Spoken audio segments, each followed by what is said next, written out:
2 ദിവസം മുമ്പ് രാവിലെ കാല് തന്നെ ബാത്റൂമിലൊന്ന് വഴുക്കി വീണു എന്ന് പൂർണ്ണമായി പറയാനൊക്കില്ല. പരിക്കൊന്നുമില്ല. തല ചെറുതായി മതിലിലിടിച്ചു. ഇപ്പോഴാലോചിക്കുമ്പോൾ രസകരമായി തോന്നാമെങ്കിലും ഇതിലേറെ അപകട സാധ്യതയുള്ള വഴുക്കലുള്ള ഒരു പ്രദേശത്തായിരുന്നു കഴിഞ്ഞ 2 നാളുകൾ. മല കയറുന്നത് വഴുവഴുപ്പുള്ള പാറക്കല്ലുകളിൽ ഏറിയാണ്.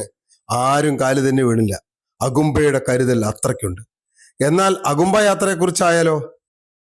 പുലർച്ചയ്ക്ക് 3:30-ക്കാണ് ഞാനും നിർമ്മലയും കോഴിക്കോട് നിന്ന് ട്രെയിനിൽ കയറുന്നത്. 8:15 മംഗലാപുരത്ത് എത്തുമ്പോൾ മിക്കവരും ഈ വണ്ടിയിൽ തന്നെയാണ്. ട്രെയിൻ മിസ്സായ രജി അന്ത്യോദയയിലും എത്തി. കോവിഡിന് മുമ്പ് വരെ സ്വപ്നതീരത്തോടൊപ്പമായിരുന്നല്ലോ യാത്ര. കോവിഡ് സ്വപ്നതീരത്തെയും ബാധിച്ചു.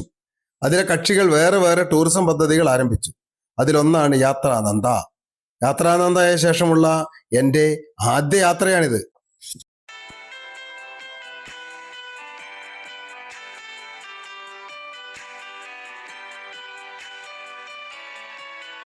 നാട്ടിലേതുപോലെ തന്നെ മംഗലാപുരത്ത് മഴയുണ്ട് കേട്ടോ. തൊപ്പിയൊക്കെ കിട്ടി, നല്ല സ്വീകരണം. യാത്രാനന്ദയിൽ നിന്ന് ഷെനിത്തും സന്ദീപും ഞങ്ങളെ കാത്തു നിന്നത് വലിയ ആശ്വാസം. മഹേശ്വരി എന്നു പേരുള്ള 2 മിനി ബസ്സുകളിലാണ് തുടർന്നുള്ള യാത്ര. ടോം ആൻഡ് ജെറി എന്ന് മുന്നിൽ ഭംഗിയായി ചെറുതായി എഴുതിയത് ഞങ്ങൾക്ക് ബസ് തിരിച്ചറിയാൻ ഇടയാക്കി. ആകെ 33 പേരാണ് ഈ ട്രിപ്പിലുള്ളത്. ഞങ്ങൾ 17 പേര് ഈ ബസ്സിൽ. അമൽ, സനിക, സതി, രത്നാകരൻ, മിനി, ദിലീജ, മിനി കേസി, ലത സുരേഷ്, മംഗലശ്ശേരി ലത, ജിതേഷ് ബാബു, അൻസാരി, ആശ, ഗീതാകുമാരി, കൃഷ്ണകുമാർ, റെജി, പിന്നെ നിർമ്മലയും ഞാനും. ഞങ്ങൾക്ക് കൂട്ടായി യാത്രാന്തയിൽ നിന്നും സന്ദീപും. ഷിനിത്ത് അടുത്ത ബസ്സിലാണ്. ഓരോ സ്ഥലത്തെക്കുറിച്ചും സന്ദീപ് കൃത്യമായി വിശദീകരണം നൽകുന്നുണ്ട്. ഇത് പുതുമയുള്ള നല്ല അനുഭവമായി. എല്ലാ യാത്രയിലും ഇത് ആവശ്യപ്പെടാറുണ്ടെങ്കിലും അധികം ആരും ഇത് ശ്രദ്ധിക്കാറുണ്ടായിരുന്നില്ല. ദക്ഷിണേന്ത്യയിലെ ചിറാപുഞ്ചിയാണ് അകുംബ. വർഷത്തിൽ 1600 മില്ലിമീറ്റർ വരെ മഴ കിട്ടാറുണ്ട് ഇവിടെ. കേരളത്തിൽ 300 മില്ലിമീറ്റർ ആണല്ലോ പെയ്യുന്നത്. സഞ്ചാരികൾ ഇങ്ങോട്ട് വരുന്നതിലെ പ്രധാന ആകർഷകം ഈ മഴയാണ്. ആർ കെ നാരായണന്റെ മാൽഗുഡി ഡേയ്സ് എന്ന കഥയ്ക്ക് ദൃശ്യാവിഷ്കാരം നൽകിയത് ഇവിടെ വെച്ചാണ്. മൂടബദ്രി കർക്കല വഴിയാണ് ഞങ്ങളുടെ യാത്ര. ഉടുപ്പ് വഴിയും ഇങ്ങോട്ട് വരാം. 50 കിലോമീറ്ററിലേറെ ദൂരമുണ്ട് ഇങ്ങോട്ട്. ഷിമോഗ ജില്ലയിലെ തീർത്ഥഹള്ളി താലൂക്കിലാണ് അകുംബ സ്ഥിതി ചെയ്യുന്നത്. അകുംബയിലെ ആകെ ജനസംഖ്യ 600-ൽ താഴെ മാത്രം. സോമേശ്വരം എന്ന വനത്തിനുള്ളിലൂടെയാണ് യാത്ര. സീതാനദിയുടെ തീരത്തുകൂടി കോടമഞ്ഞിന്റെ അകമ്പടിയിലുള്ള യാത്ര ഏറെ ആസ്വാദ്യകരം തന്നെ. മൂകാംബികയിൽ പോയി മടങ്ങുന്നവരും ഇവിടെ വന്നു പോകാറുണ്ട്. അകുംബയിലേക്ക് 14 ഹെയർപിൻ വളവുകളുണ്ട്. 13-ാം വളവ് ഏറെ പ്രശസ്തമാണ്. സൂര്യാസ്തമയം കാണാൻ സൂപ്പറാണ് ഇവിടം. രാജവെമ്പാലകളുടെ തലസ്ഥാനമെന്നും ഈ സ്ഥലത്തിന് പേരുണ്ട്. അപൂർവ ഇനം സസ്യവർഗങ്ങളാൽ സമ്പുഷ്ടമാണ്. ഫോറസ്റ്റ് റിസർച്ച് സ്റ്റേഷനോട്ട് മുകളിൽ മഴകളെക്കുറിച്ച് മാത്രം പഠിക്കുന്ന രാജ്യത്തെ ഏക മഴക്കാട് ഗവേഷണ കേന്ദ്രവുമുണ്ട് ഇവിടെ. രാജവെമ്പാലകളെ കുറിച്ചുള്ള പഠനമാണ് പ്രധാനം. യുനെസ്കോ ലോക പൈതൃക പട്ടികയിൽ ഉൾപ്പെടുത്തിയിട്ടുള്ള പശ്ചിമഘട്ട മലനിരകളുടെ ഭാഗമാണ് അകുംബയിലെ മഴക്കാടുകൾ. രാജവെമ്പാലയെ കാണാമെന്ന് ആഗ്രഹിച്ചാണ് അകുംബയിൽ പോകുന്നത് എങ്കിൽ അവരുടെ ഇണചേരൽ സമയമായ ഫെബ്രുവരിയിലാകണം അങ്ങോട്ടുള്ള യാത്ര. രസകരമായ അനുഭവത്തോടെയാണ് ഞങ്ങളുടെ യാത്ര തുടങ്ങിയത്. സംസ്ഥാനം മാറി, ഭാഷ മാറി, ഭക്ഷണവും മാറി. ചോദിച്ചത് വെള്ളച്ചായ, കിട്ടിയത് കട്ടൻ. സംസ്ഥാനവും ഭാഷയും മാറിയത് ഓർത്തില്ല. പക്ഷെ ഹോട്ടലിലെ ഭക്ഷണം സൂപ്പറാണ് കേട്ടോ. ജനത ഹോട്ടൽ. നമ്മുടെ ഇഡ്ഡലിയുടെ മൂത്താപ്പയാണ് ഇവിടുത്തെ ഇഡ്ഡലി. അത്രയ്ക്കുണ്ട് വലിപ്പം. ആദ്യമായി ഞങ്ങൾ പോയത് വാറങ്ക ജൈനക്ഷേത്രത്തിലേക്കാണ്. 83 കിലോമീറ്റർ ഉണ്ട് യാത്ര. 2 മണിക്കൂർ എടുത്ത് അവിടെ എത്താൻ. മഴ വിടാതെ കൂടിയിട്ടുണ്ട്. മഴയത്തുള്ള യാത്ര ഇത്ര ആസ്വാദ്യകരമാവുമെന്ന് ഒട്ടും പ്രതീക്ഷിച്ചില്ല.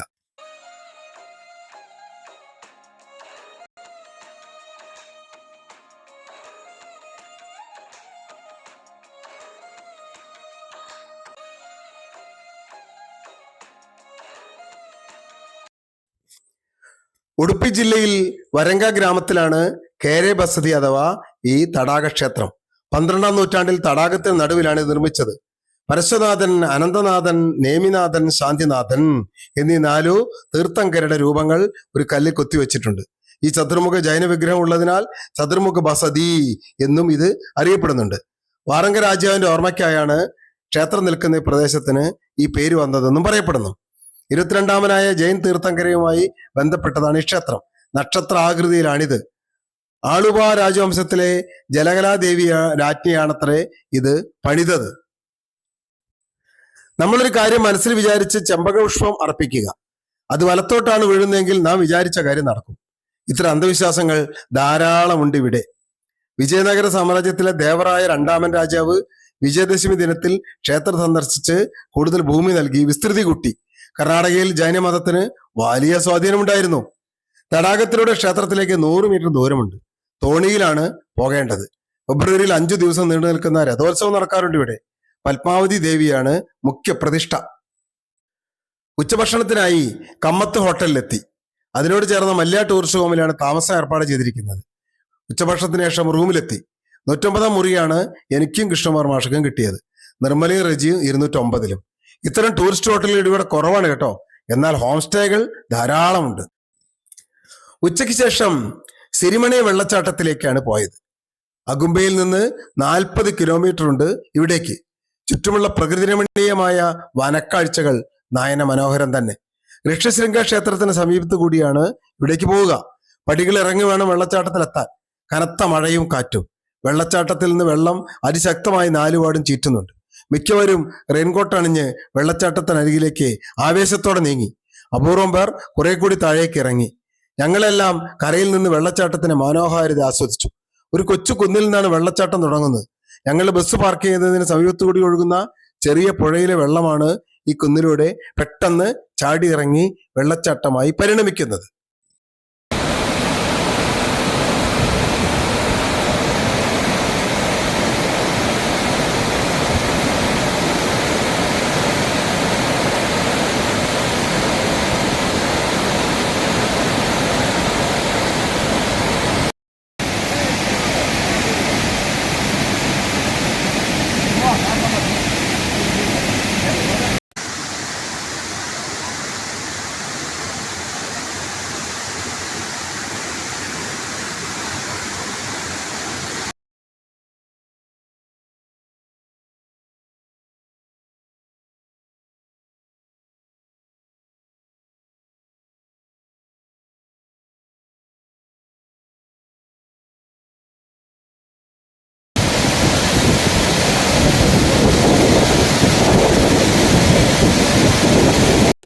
വെള്ളച്ചാട്ടം കണ്ട് ബസ്സിലേക്ക് മടങ്ങി.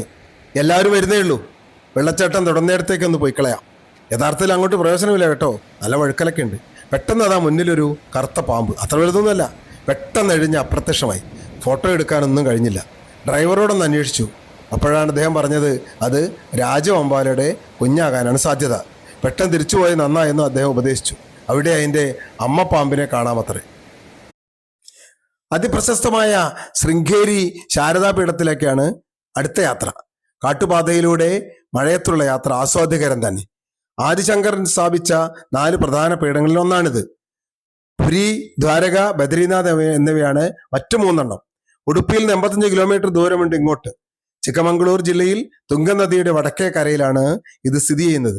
ഇവിടുത്തെ മഠാധിപതിയെ ശങ്കരാചാര്യർ എന്നാണ് വിളിക്കുക.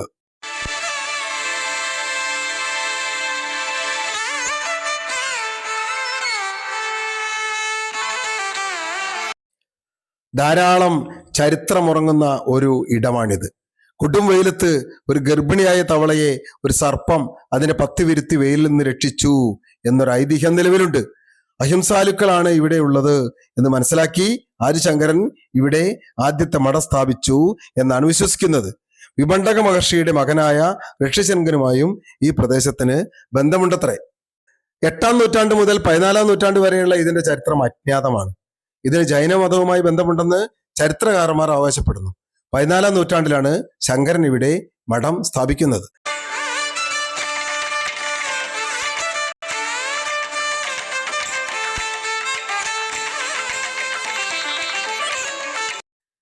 വിജയനഗര സാമ്രാജ്യമായും ഈ മഠത്തിന് ബന്ധമുണ്ട്. ഈ മഠത്തിലെ പ്രധാനി മാധവാചാര്യർ വിജയനഗര സാമ്രാജ്യാധിപർക്ക് ഉപദേശം നൽകിയിരുന്നു. ഈ മേഖലയിൽ മുസ്ലിം ഭരണം അവസാനിപ്പിച്ച് ഹംപി കേന്ദ്രമാക്കി ഹിന്ദു ഭരണം സ്ഥാപിക്കാൻ ഹരിഹരൻ ഒന്നാമനെയും സഹോദരൻ ബുക്കനെയും സഹായിച്ചു. 1336 വിജയനഗര സാമ്രാജ്യം സ്ഥാപിക്കപ്പെട്ടു. നന്ദിസൂചകമായി ശൃംഗേരി പീഠസ്ഥലത്ത് വിദ്യാശങ്കരൻ ക്ഷേത്രം നിർമ്മിച്ചു നൽകി. മഠത്തിന്റെയും ക്ഷേത്രത്തിന്റെയും ചെലവുകൾ കൊട്ടാരം വഹിച്ചു പോന്നു. 15-ാം നൂറ്റാണ്ടിന്റെ അവസാനത്തിൽ വിജയനഗര രാജാക്കന്മാർ വൈഷ്ണവ മതത്തിലേക്ക് മാറി. ഇവിടെ ശാരദാംബ ക്ഷേത്രം സ്ഥാപിച്ചു. ശൃംഗേരി മഠത്തിനുള്ള സാമ്പത്തിക സഹായം അതോടെ നിലച്ചു.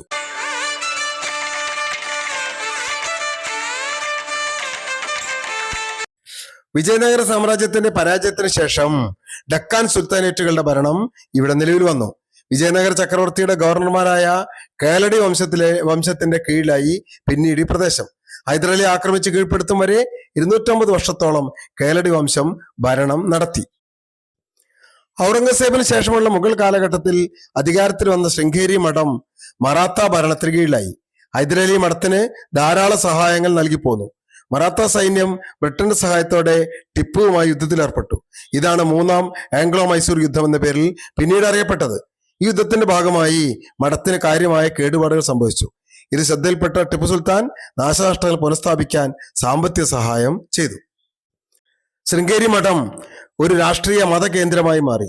വിജയനഗര ചക്രവർത്തിമാർ, മൈസൂർ സുൽത്താൻമാർ, ബ്രിട്ടീഷ് ഭരണാധികാരികൾ തുടങ്ങിയവരെല്ലാം ഈ മഠത്തെ തന്ത്രപ്രധാനമായ കേന്ദ്രമായി കണക്കാക്കി. ശൃംഗേരി മഠത്തിൽ 2 പ്രധാന ക്ഷേത്രങ്ങളുണ്ട്. ശിവന് സമർപ്പിച്ച വിദ്യാശങ്കര ക്ഷേത്രവും സരസ്വതി സമർപ്പിച്ച ശാരദാംബ ക്ഷേത്രവും. ആര്യശങ്കരൻ ശാരദാംബ എന്ന പേരിൽ സരസ്വതിയുടെ ഒരു ചന്ദന പ്രതിമ ലളിതമായ ഒരു ശ്രീകോവിലിൽ സ്ഥാപിച്ചുവെന്നും വിജയനഗര കാലഘട്ടത്തിൽ ശൃംഗേരി ശാരദാപീഠത്തിലെ 11-ാമത്തെ ആചാര്യനായ ശ്രീ ഭാരതി തീർത്ഥയാണ് ഈ പ്രതിമയ്ക്ക് സ്വർണം പൂശിയതെന്നും ആശ്രമ പാരമ്പര്യം പറയുന്നു. ശൃംഗേരി ശാരദാപീഠത്തിന് 34-ാമത് ആചാര്യനാണ് ഈ ക്ഷേത്രത്തിൽ പ്രതിഷ്ഠ നിർവഹിച്ചത്. 2017 ഫെബ്രുവരി 1 ലളിതാ പഞ്ചമി ദിനത്തിൽ ഇന്നത്തെ ആചാര്യൻ ഭാരതി തീർത്ഥ മഹാസ്വാമിയും ശൃംഗേരി ശാരദാപീഠത്തിന്റെ പിൻഗാമിയുമായ വിധുശേഖര ഭാരശീപുരം കുംഭാഭിഷേകം നടത്തി. അതിപുരാതനമായ നിരവധി പുരാതന സംസ്കൃത കയ്യെഴുത്ത് പ്രതികൾ ഇവിടെ സംരക്ഷിക്കപ്പെട്ടിട്ടുണ്ട്. ശൃംഗേരി മഠത്തിന്റെ ഭരണത്തിന് സവിശേഷമായ സംഘടനാ സംവിധാനം നിലനിന്നിരുന്നു. ജഗത് ഗുരുവാണ് തലപ്പത്ത്, തികച്ചും സന്യാസി. ഇദ്ദേഹം പിൻഗാമിയെ കണ്ടെത്തും. സർവാധികാരിയായാണ് സൂപ്രണ്ട്, പരുവത്യാഗൻ മാനേജർ, അമിൽദാർ നികുതി പിരിക്കുന്ന ആൾ, സെനുഭോവ ധനകാര്യ ഉദ്യോഗസ്ഥൻ, ബൊക്കാസ്ത ട്രഷറർ, ആചാരവിചാര എന്നാൽ സന്യാസിമാരുടെ പെരുമാറ്റവും ധാർമ്മിക കാര്യവും നോക്കിയിരുന്ന ആൾ, രായസഥവ കയ്യെഴുത്തുകാരൻ, സുബേദാർ നിയമകാര്യ ഉദ്യോഗസ്ഥൻ, കല്ലിദാർ പോലീസ് ഓഫീസർ. ശൃംഗേരി മഠത്തിന് രാജ്യത്തിന്റെ നാനാഭാഗത്തും ശാഖകളൊക്കെ ഉണ്ട് കേട്ടോ. കേരളത്തിൽ കാലടിയിലാണുള്ളത്. നിരവധി സംസ്കൃത സ്കൂളുകളും മഠം നടത്തുന്നുണ്ട്. ശ്രീ വിധുശേഖര ഭാരതി മഹാസ്വാമിയാണ് ഇപ്പോഴത്തെ ജഗത് ഗുരു. ശാരദാ മന്ദിരം അടുത്തിടെ പുതുക്കിപ്പണിതു. സ്വർണ്ണവർണ്ണ തിലക്കമുണ്ട് ഇപ്പോൾ. മഠത്തിന്റെ ഭരണകാര്യാലയത്തിന് മുന്നിൽ ഒരു കൗതുക കാര്യം കാണാനിടയായി. മുൻ രാഷ്ട്രപതി രാമനാഥ് കോവിന്ദ് 2021 ഒക്ടോബർ 8 ഭാര്യാസമേതനായി ഇവിടം സന്ദർശിച്ചിട്ടുണ്ടത്രേ. അതിന്റെ ഓർമ്മയ്ക്കായി ഒരു ചന്ദന മരത്തൈ ഇവിടെ നട്ടിട്ടുണ്ട്. ശൃംഗേരി മഠത്തിനകത്തും ഒരു കൊച്ചു ക്ഷേത്രമുണ്ട്. മഴയുണ്ടെങ്കിൽ നല്ല തിരക്കുണ്ട്. പുറത്തു കണ്ട തൂക്കുപാലവും ഗംഭീരം തന്നെ. മഴ തകർത്ത് പെയ്യുകയാണ്. ആകെ ചെളി പിടിച്ച് വൃത്തിഹീനമാണ് കേട്ടോ ഇവിടുത്തെ പരിസരം. 8 മണിക്ക് റൂമിലെത്തി. കെട്ടിടത്തിന്റെ റൂഫ് ടോപ്പിൽ വെച്ച് രാത്രി ഭക്ഷണം കഴിച്ചു. മഴ തുടരുകയാണ്. ഭക്ഷണശേഷം രാത്രി 1-ാം ദിന യാത്രയെക്കുറിച്ച് ഒരു റിവ്യൂ നടത്തി. എല്ലാവരും ആവേശം പങ്കുവച്ചു. 35-25 രാജ്യങ്ങൾ സന്ദർശിച്ചവരൊക്കെയാണ് ഞങ്ങളുടെ കൂട്ടത്തിൽ. കൃഷ്ണമാഷ മാഷയുടെ കൂടെ റൂമിലേക്ക് മടങ്ങി. നാളെ അതിരാവിലെ ഒരു ഗ്രാമ നടത്തമുണ്ട്. വേഗം ഉറങ്ങി.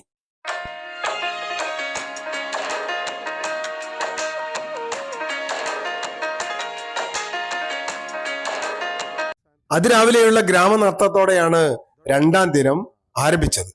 അകുംബ ഗ്രാമം കോട്ട മൂടി കിടക്കുകയാണ്. മാൽഗുഡി ഡേയ്സിലെ സ്വാമിയും കുടുംബവും താമസിച്ചിരുന്ന വീടും സ്വാമി കളിച്ചു നടന്ന തെരുവുമൊക്കെ കണ്ടുകൊണ്ടാണ് നടന്നത്. ഞങ്ങൾ താമസിക്കുന്ന ടൂറിസ്റ്റ് ഹോമിന്റെ ചുവരിലും RK ലക്ഷ്മൺ വരച്ച മാൽഗുഡി ഡേയ്സിന്റെ ചിത്രം കണ്ടു. സുന്ദരമായൊരു ഗ്രാമം. നിറയെ ഓടിട്ട കെട്ടിടങ്ങളാണ് അകുംബയിലുള്ളത്. കന്നഡ ഭാഷയിലാണ് എല്ലാ അറിയിപ്പുകളും. ഇംഗ്ലീഷ് കാണുന്നേ ഇല്ല, ഒന്നും മനസ്സിലാവുന്നില്ല.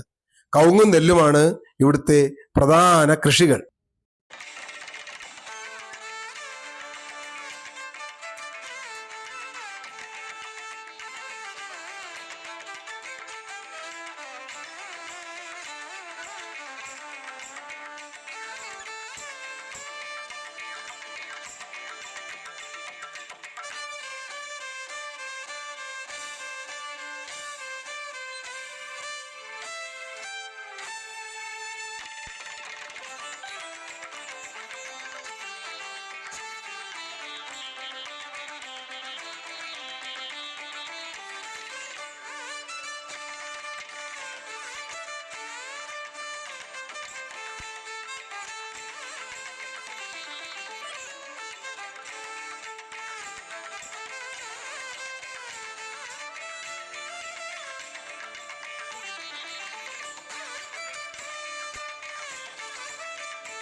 പ്രഭാത ഭക്ഷണശേഷം നേരെ കവാലദുർഗ കോട്ടയിലേക്ക്.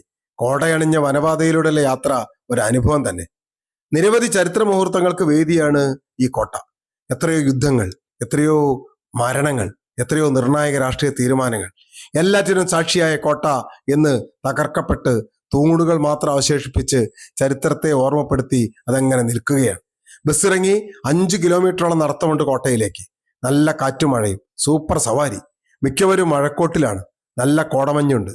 പാടവരമ്പിലൂടെ കല്ലുപതിച്ച വഴിത്താരകളിലൂടെ ഒക്കെയാണ് സുന്ദരമായ യാത്ര. നല്ല വഴുക്കലുണ്ട്. എല്ലാവരും നല്ല പോലെ ശ്രദ്ധിച്ചാണ് നടക്കുന്നത്. പ്രായം ഓടി മറഞ്ഞിരിക്കുന്നു. എല്ലാ പ്രായക്കാരും ചെറുപ്പക്കാരായി മാറിയിരിക്കുന്നു. ആരാധ്യം കോട്ടയിലെത്തുമെന്ന ആവേശത്തിലായി എല്ലാവരും.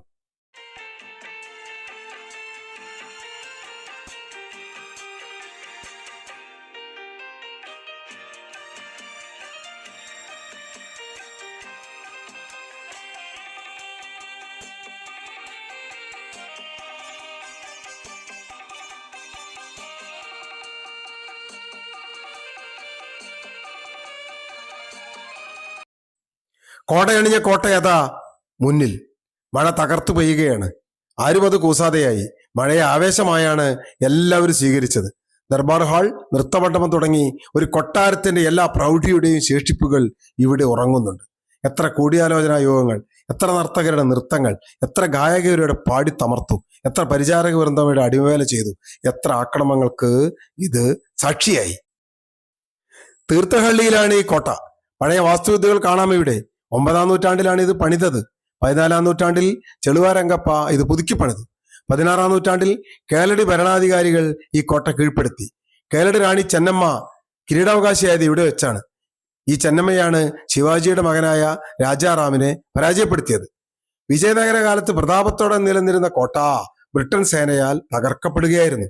നിരവധി ക്ഷേത്രങ്ങളുടെ അവശിഷ്ടങ്ങൾ ഇവിടെ കാണാം. നന്ദിയുടെ ഒരു കരിങ്കൽ പ്രതിമയുണ്ട് സാക്ഷിയായി തുടക്കത്തിൽ തന്നെ. എത്ര നടന്നു കണ്ടാലും മതിവരാത്തതാണ് കോട്ടയിലെ കാഴ്ചകൾ. ഹംപി കാഴ്ചകൾ ഓർമ്മിപ്പിക്കുന്നുണ്ട് പലയിടവും. ഇതിനകത്തൊരു സൂപ്പർ ശിവക്ഷേത്രമുണ്ട്.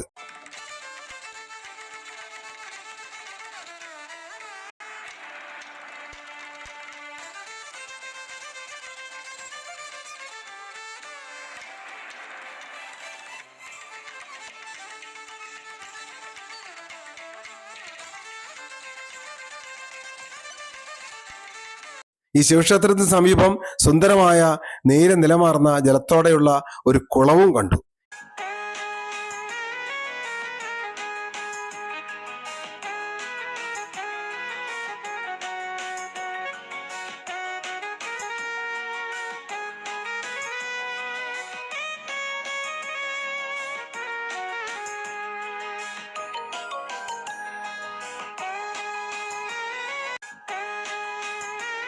അകത്ത് ഭംഗിയോടെ കെട്ടിയുണ്ടാക്കിയ മറ്റൊരു കൊച്ചു കുളവുമുണ്ട്. രാജകുടുംബാംഗങ്ങളുടെ ഉപയോഗത്തിന് ഉള്ളതായിരിക്കാം അത്. കുത്തനെയുള്ള കുന്നിൻ നെറുകയിലാണ് ലക്ഷ്മി നാരായണ ക്ഷേത്രം. കോടയും മഴയുമുണ്ട്. സൂപ്പർ വൈബ് തന്നെ. വഴുക്കലൊക്കെ ഉണ്ട്. എങ്കിലും അതൊന്നും ഗൗനിക്കാതെ എല്ലാവരും കുന്നിന് മുകളിലേക്ക് ഓടിക്കയറി. മറക്കാത്ത ഓർമ്മകൾ സമ്മാനിച്ച കവാലദുർഗ കോട്ടയോട് വിട പറഞ്ഞു.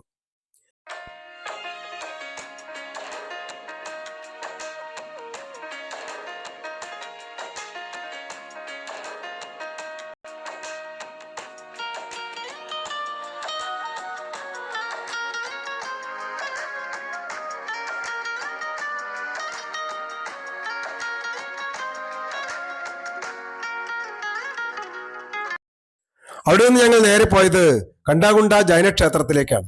ക്ഷേത്രത്തെക്കാൾ അതിലേക്കുള്ള പാതയാണ് ആകർഷകം. കുടജാദ്രി യാത്ര ഓർമ്മിപ്പിക്കുന്നതാണ് അങ്ങോട്ടുള്ള യാത്ര. അത്ര പ്രയാസമൊന്നും ഇല്ലെങ്കിലും കോടയും മഴയും ഗംഭീരമായൊരു വിരുന്ന് തന്നെയായിരുന്നു. 2 ട്രാവലറുകളും ഒരു ചെറിയ വാനുമാണ് ഞങ്ങൾക്ക് അങ്ങോട്ട് പോകാനായി ഏർപ്പാട് ചെയ്തിരിക്കുന്നത്.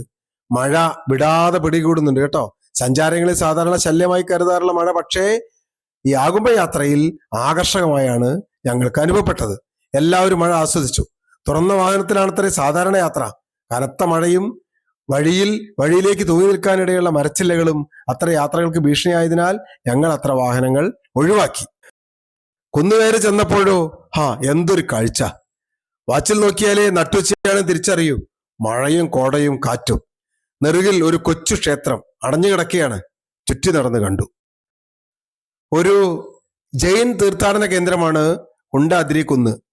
17-ാം നൂറ്റാണ്ടിൽ നിർമ്മിച്ച പ്രാചീന ജൈൻ ക്ഷേത്രമാണ് ഇവിടുത്തേത്. ജൈൻ ആചാര്യ കുണ്ട ഇവിടെ തപസ്സിരുന്നു അത്രേ.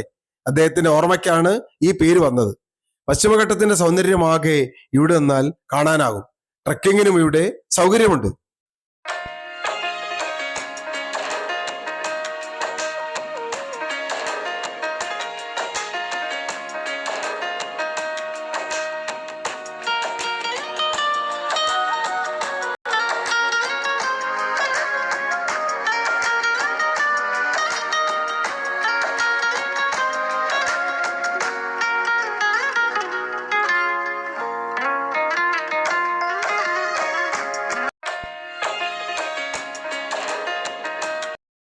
തിരിച്ച് അഗുംബയിലെ കമ്മത്ത് ഹോട്ടലിൽ തന്നെ എത്തി ഉച്ചഭക്ഷണം കഴിച്ചു.